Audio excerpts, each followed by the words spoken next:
This is 5 on your side at 4. Focused on you. We begin at 4 in storm alert. Let's take a live look outside. Storms made their way through the bi-state this morning, bringing hail and gusty winds to many areas. Now, more storms are moving in, but as you can see through this live camera, skies are looking pretty good right now. Thanks for being here at 4. I'm Kay Quinn. Our Weather First team has been watching the radar all afternoon. Let's head over to Chief Meteorologist Scott Connell with a first look at the forecast. Well, we have one storm on the radar right now, Kay, and it has grown to produce some hail at this point. So a severe thunderstorm warning in effect for Phelps County.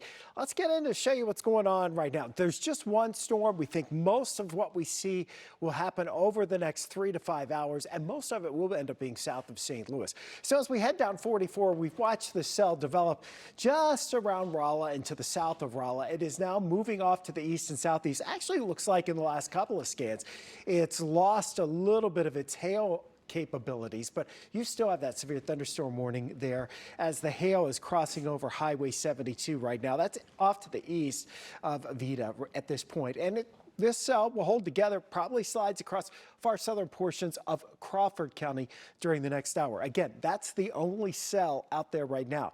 In the next hour or so, we do expect to see more development, mainly south of St. Louis. St. Louis proper is not in the severe thunderstorm watch, but does include Franklin County, Jefferson County, Monroe, St. Clair counties here on the south side of the metro and then to the south. So initially with these storms as they develop, large hail is the threat. But then as we head through the evening, these storms will congeal into more cluster kind of situations, and then we'll have the threat of winds increasing, and it's mainly south of the St. Louis area. So we'll keep you posted. We're staying in storm alert, the severe thunderstorm watch in effect until 11 o'clock tonight, but we think we'll be done just a little sooner than that, Kay. All right, sounds good. We'll check in just a few minutes. Now, just hours ago, St. Louis police wrapped up a news conference following a violent weekend.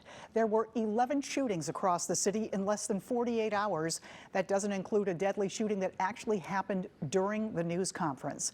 6 people died. At least 15 others were injured in the city from Friday evening through this afternoon. Police juggled hundreds of calls all weekend long as well. 5 on your side's Mercedes McKay joins us live from police headquarters. Mercedes, what are police saying about the weekend? Kay, police describe this violent weekend as, quote, alarming. Now, take a listen to these startling numbers of the amount of calls police received from the past 2 days. So from May 6th at 3 p.m. to May 7th at 3 a.m., police received 639 calls citywide. 173 of those were in District 4. So the violence actually started on Friday night when police responded to a shooting on Cherokee Street.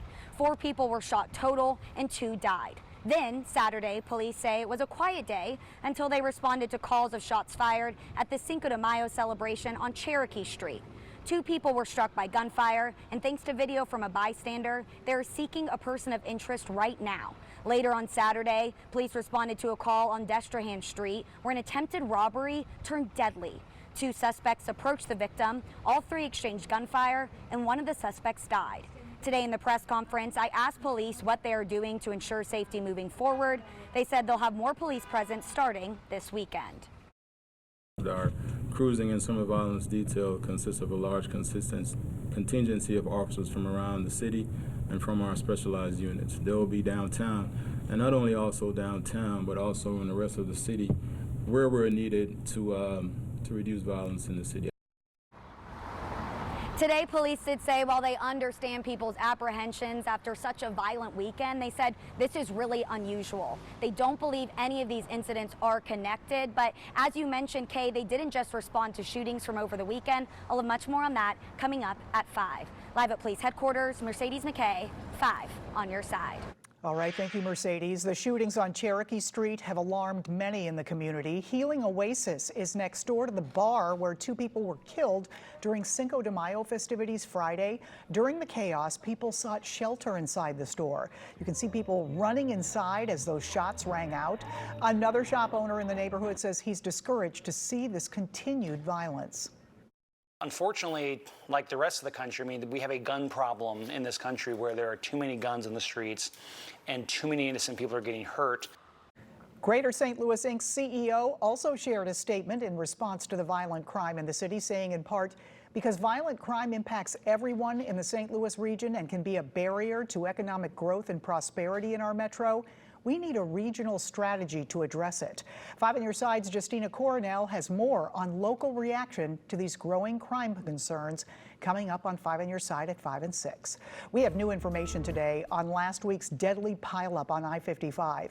Illinois State Police identified Earl LeGrand of Florissant as one of the victims. LeGrand was one of 7 people killed when 72 vehicles collided on the highway during a dust storm in central Illinois. 37 others were taken to hospitals with injuries. Right now, the search for answers is underway in Allen, Texas, scene of the nation's latest deadly mass shooting. Saturday afternoon, a gunman in tactical gear opened fire at an outlet mall, killing 8 people before a police officer confronted and killed him. NBC's Chris Pallone has the latest.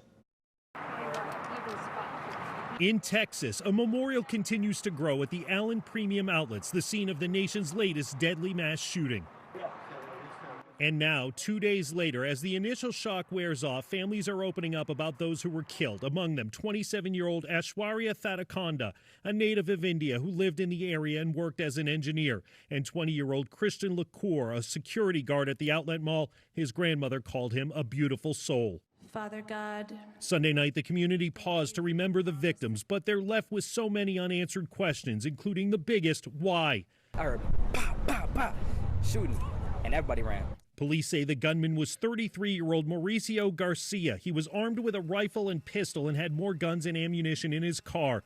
Law enforcement officials tell NBC the massacre is being investigated as a case of racial or ethnically motivated violent extremism.